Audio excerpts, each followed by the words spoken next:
Unaangalia Juu Media. This is Razia Iqbal with NewsHour, live from the BBC in London.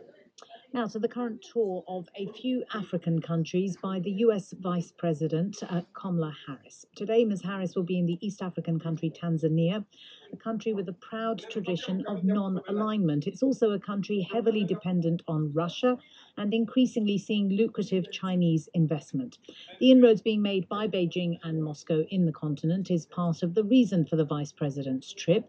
We had the chance to speak to the Foreign Minister of Tanzania, but it didn't go entirely to plan, as you will hear. Her name is Stergomena Tax. I asked her first how important the visit by the US Vice President is to Tanzania.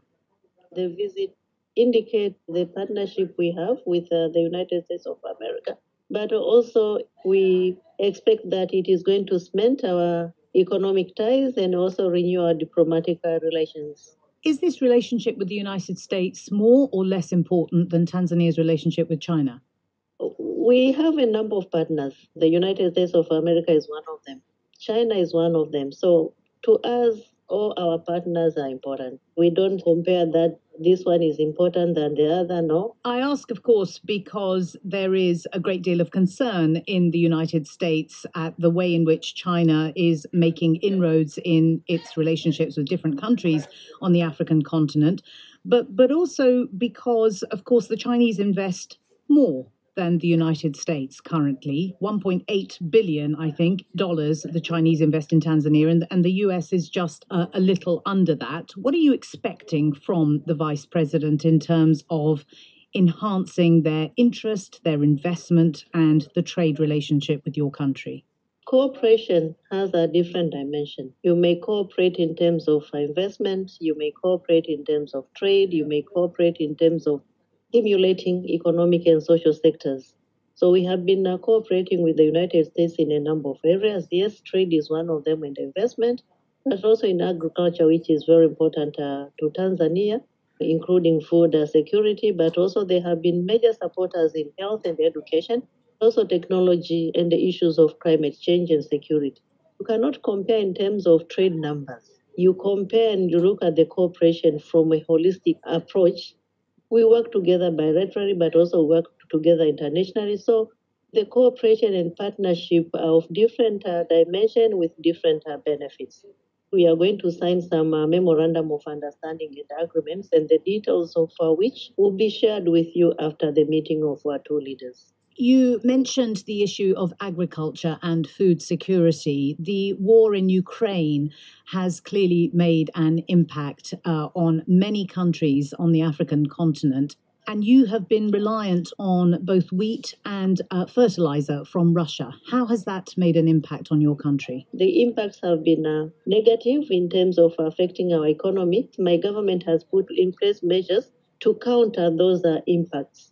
Are you expecting the United States, the Vice President, to bring up the issue of Tanzania's position vis-a-vis Russia and Ukraine and the invasion of Russia in Ukraine, given that Tanzania was one of 58 countries that abstained from the UN vote to expel Russia from the UN Human Rights Council, and also Tanzania voted to abstain in the other two resolutions at the United Nations? That is a hypothetical question for me to guess what are the issues that are going to be raised. But indeed, we abstained. That was not the first time. And we believe that war is not the answer to conflicts between nations.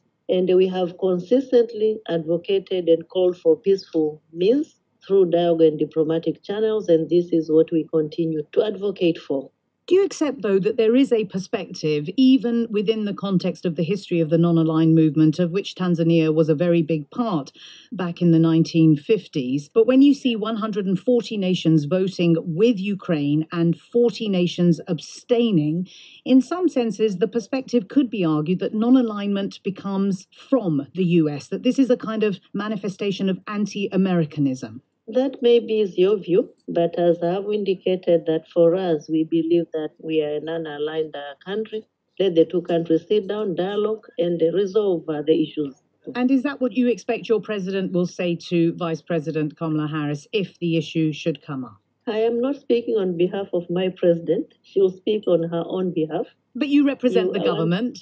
You wanted to know what is the Tanzanian position. I have given you the Tanzanian position on the matter. I wonder also if you will reflect for us on what clearly appears to be one of the objectives of this visit to countries in Africa by the Vice President, that not only will the United States be presenting itself as an ally, but also Kamala Harris will be attempting to fulfill President Biden's commitment to take action against foreign governments that violate human rights, and in particular, passing laws which restrict the freedoms of LGBTQ people. I wonder if you will reflect for us on the concerns inside the government that the US, given that it is considering economic penalties against Uganda, that might also be something that is a threat hanging over Tanzania. The human right is clearly stipulated in the Constitution, and they will continue to be guided by the Constitution and laws which have been enacted by Parliament in line with our Constitution.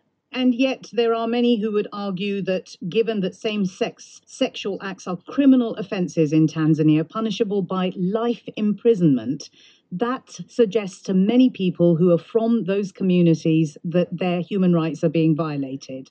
Is this something that concerns Tanzania in the context of this visit? My understanding of the visit is about enhancing our economic ties, not about going to issues which are maybe discussed elsewhere. And we are going to focus on our partnership, enhancing our economic ties, and see how we can enhance our cooperation. What is your best outcome for this visit? I mean, I understand that, you know, whatever memorandum of understanding is... Thank you very much for the interview. Thank you very much for the interview. Thank you for being with me. I'm sorry, are you saying that you don't want to have any more questions taken? Minister. And with that, she was gone. The Foreign Minister of Tanzania, Stergomena Tax. I had so many more questions. Mpenzi mtazamaji, tunakuomba kutusapoti kwa kubonyeza alama ya kengele kusubscribe channel yetu ya Juu Media.